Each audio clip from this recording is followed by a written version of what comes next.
যে জিনিসটা মানুষ পায় না, খুব আকাঙ্ক্ষিত বস্তু, তখন ওই আকাঙ্ক্ষিত বস্তুটার ব্যাপারে যে অনুধাবন, যে অবলোকনটা করা যায়, সেটা আর অন্য কোনো কিছুতে হয় না। সব কিছু পেয়ে গেলে জীবনের স্বাদ অনুভব করা যায় না, আবার কিছু কিছু জিনিস না পেলে মানব জীবন অসম্পূর্ণ থেকে যায়। একটা জিনিস খুব ভেবে দেখেছি, জানো? কি? মানুষের জীবনে যে জিনিসটা মানুষ পায় না, খুব আকাঙ্ক্ষিত বস্তু, তখন ওই আকাঙ্ক্ষিত বস্তুটার ব্যাপারে যে অনুধাবন, যে অবলোকনটা করা যায়, সেটা আর অন্য কোনো কিছুতে হয় না।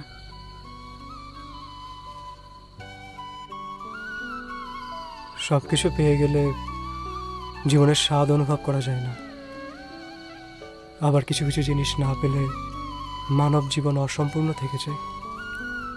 আমার বাবাও তেমনটাই বলতেন। কেমন আছেন উনি? বিসিএস ক্যাডার মেয়ের জামাই পেয়ে নিশ্চয়ই অনেক খুশি।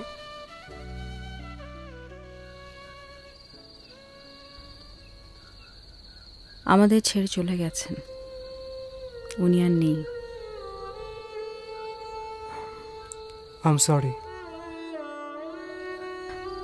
বাবা কিন্তু তোমাকে পছন্দ করত রাশেদ, শুধুমাত্র অপছন্দ করতেন তোমার লক্ষ্যগুলোকে। তুমি কিন্তু চাইলেই, একটু চেষ্টা করলেই পারতে, সবকিছু করতে পারতে, আর আমাদের মধ্যে এই অদৃশ্য দেয়ালটা আজকে থাকতো না।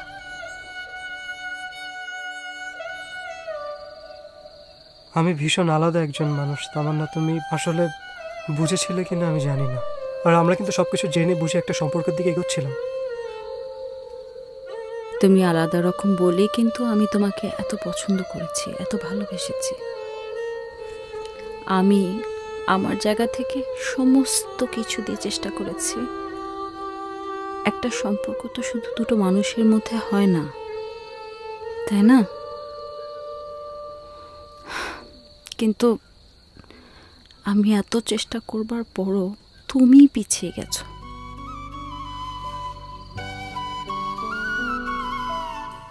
আসসালামু আলাইকুম আঙ্কেল, কেমন আছেন? কে কথা বলে? দিলারা?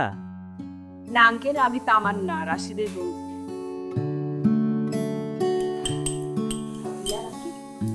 দিলারা হলো বাবার বড় বোনের মেয়ে। বাবা দিলারা আপাকে খুব পছন্দ করে। আমি তামান্নাকেও খুব পছন্দ করি। আঙ্কেল, আপনাকে চা বানাতে হেল্প করে আনতেন। না মা, আমি চোখে ঝাপসা দেখি ঠিকই, কিন্তু ওতেই অনেক কিছু দেখি।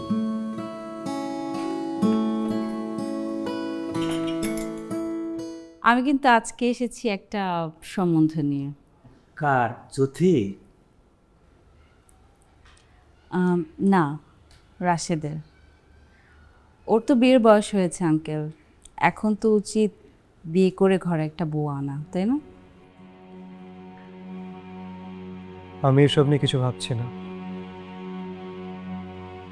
বিয়ে, সংসার, স্ত্রী, এগুলো নিয়ে আমার ফ্যান্টাসি খুব কম। আমার ইচ্ছা একটা স্কুল খোলা অন্ধ বাচ্চাদের নিয়ে। সেখানে অন্ধ বাচ্চারা এত সুন্দর, এত সহযোগী পরিবেশে বেড়ে উঠবে যে এই সুন্দর পৃথিবীতে ওরা আরো অনেকদিন বেঁচে থাকতে চাইবে। ভাইয়া থামো না, আমার তো শুনতে মজাই লাগছে। আপু বল। আঙ্কেল, আমি আর রাশেদ দুজনকে খুব পছন্দ করি। আমরা চাচ্ছিলাম বিয়ে করে ফেলতে, কিন্তু আমার বাবা বিয়েতে রাজি না।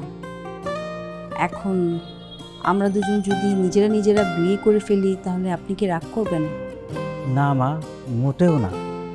বিশ্বাস করো মা, তুমি যদি রাশেদের বউ হয়ে এসো, হয়তো কোনো কিছুতে ও থিতু হতে পারবে, কিন্তু তোমার বাবা তো রাজি না। তোমার বাবার অমতে কি এই বিয়েটা করা ঠিক হবে? আমার মনে হয় ঠিক না। বরং আমি তোমার বাবার সাথে কথা বলি। না বাবা, তুমি কোথাও যাবে না। বিয়ে যে হতেই হবে এটা জরুরি না। আর আমি সবকিছু ভাগ্যের উপর ছেড়ে দিয়েছি।